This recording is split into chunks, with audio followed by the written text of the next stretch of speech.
जय हिंद दोस्तों, स्वागत है आप सभी का आपके अपने चैनल पर। आई होप आप सभी लोग अच्छे होंगे। सुबह की शुरुआत एक नए जोश के साथ। लास्ट की वीडियो का मैं कमेंट पढ़ रहा था, कमेंट पढ़ के मैं बड़ा भावुक हुआ। मुझे बहुत अच्छा लगा जिस तरीके के पॉजिटिव कमेंट आप लोगों के आए।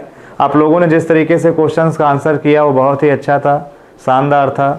उसी सीरीज़ में दोस्तों हम लोग आगे बढ़ रहे हैं। टाइम वेस्ट नहीं करेंगे क्योंकि ये जो सीरीज़ है एरर फटाफट, इसमें हम लोग क्वेश्चन को बहुत ज़्यादा डिटेल में नहीं जाते, टू द पॉइंट बात करते हैं। शानदार सीरीज इससे भी इम्पोर्टेंट होती है रात की क्लास लाइव जो मैं लेता हूँ रात 9 बजे। वहाँ पर एरर मंथन उसका नाम है, तो वहाँ पे बहुत डिटेल में क्वेश्चन को किया जाता है। आपको किसी भी तरह की इंफॉर्मेशन लेनी हो तो आप मुझे कॉल कर सकते हैं, मैसेज कर सकते हैं। संग ही संग आपके लिए इम्पॉर्टेंट चीज़ें मैं टेलीग्राम पे शेयर करता हूँ, तो आप मेरे टेलीग्राम चैनल को भी ज्वाइन कर सकते हैं। तो स्टार्ट करते हैं आज की वीडियो। पहला क्वेश्चन आपके सामने है, Sita does not know to swim so she is afraid of water. अब ये आपके सामने क्वेश्चन है, इस क्वेश्चन का क्या आंसर होगा। मैं आपसे आंसर के लिए नहीं वेट कर रहा हूँ क्योंकि मुझे टाइम नहीं आपका बर्बाद करना है। दोस्त आइए सीखते हैं कि आखिर सेंटेंस में गलती है या नहीं है, क्या अप्रोच लेके चलनी है। सीता की अगर हम बात कर लें तो सीता हमारा सब्जेक्ट है जो कि सिंगुलर सब्जेक्ट है। सीता हमारा सिंगुलर सब्जेक्ट है और सिंगुलर सब्जेक्ट के अकॉर्डिंग तो आपको पता है डज ही आने वाला है क्योंकि और कुछ आएगा नहीं। टेंस भी सही है क्योंकि आगे सारी बातें प्रेजेंट में ही कही जा रही हैं, तो टेंस भी यहाँ का ठीक है। अफ्रेड के साथ ऑफ आता है, अफ्रेड ऑफ वाटर यानी पानी का डर, वो भी ठीक है।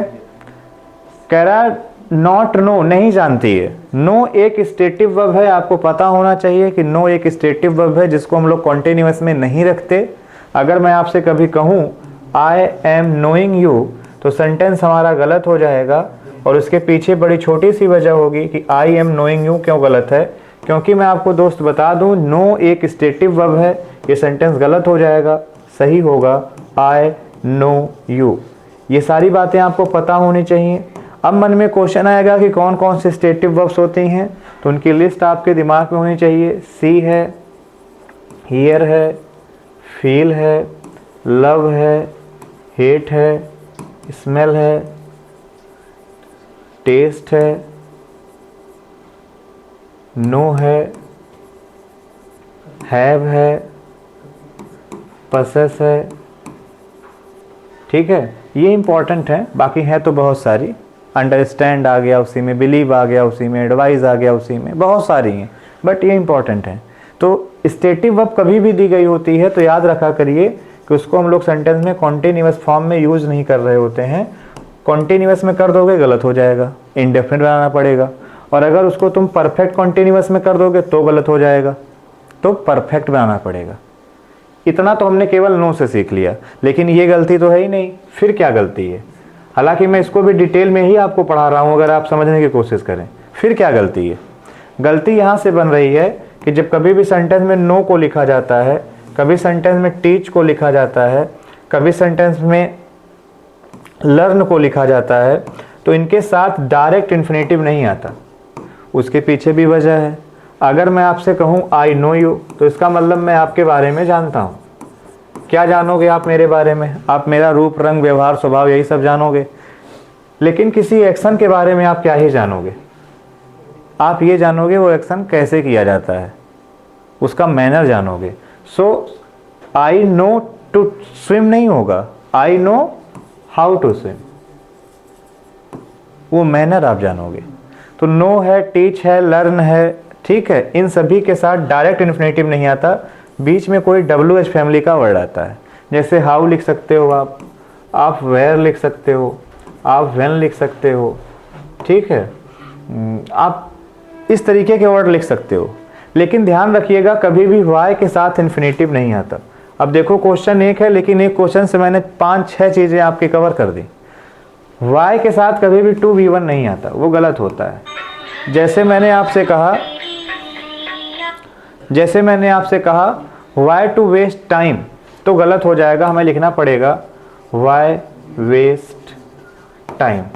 आई थिंक आपको ये बात समझ में आ गई होगी। हम लोग बात करेंगे, अगले क्वेश्चन की तरफ बढ़ेंगे। He is looking forward to meet you soon. क्या गलती होने वाली है इसमें। तो आइए सीखते हैं, इस क्वेश्चन को भी बहुत प्लेन तरीके से सीखेंगे। और देखिए, he is looking forward to meet you soon. तो आपको ध्यान रखना होगा कि जब कभी भी सेंटेंस में लुक फॉरवर्ड टू इस्तेमाल किया जाता है, मैं लिख देता हूँ पेपर में, बहुत ज़्यादा इंपॉर्टेंट एक्सप्रेशन है ये। लुक, डिटेल में इस पर मैं कभी पढ़ाऊँगा। लुक फॉरवर्ड टू हो गया आपके सामने, ठीक है।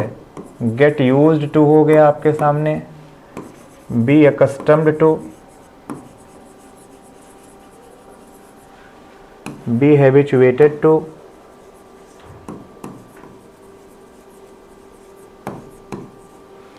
ठीक है। एकिन टू,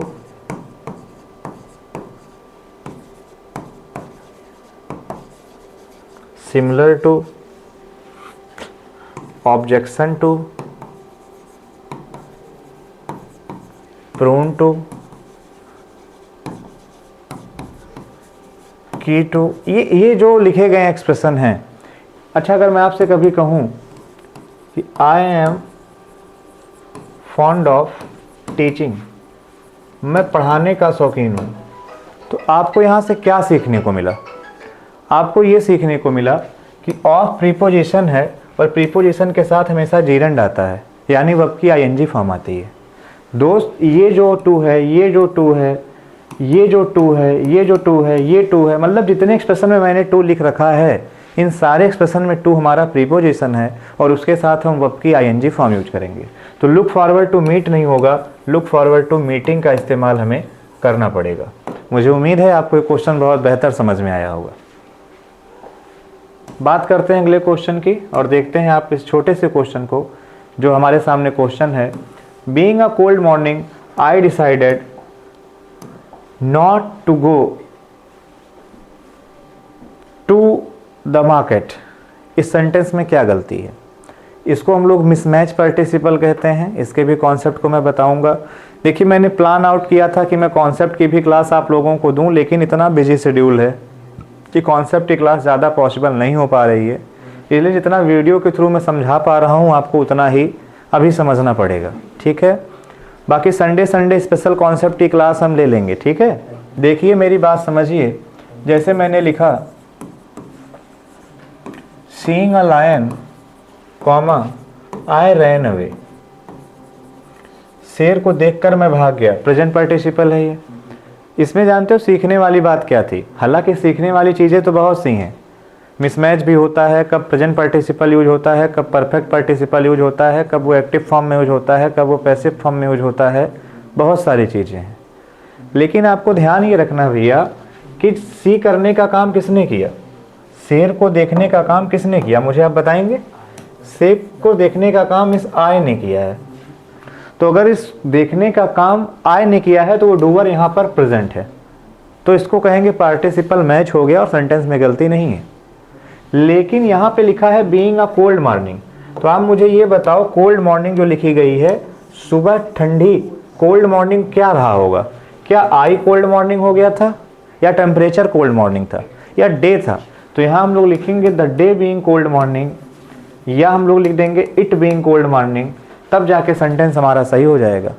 लेकिन एक मिथ है जो कि बहुत ज़्यादा प्रचलन में है कि बीइंग से सेंटेंस शुरू नहीं होता, उसके पहले इट लगा देते हैं, कई बार रटा दिया जाता है। ऐसा नहीं है दोस्त। मैं आपके सामने एक सेंटेंस लिखता हूँ, बीइंग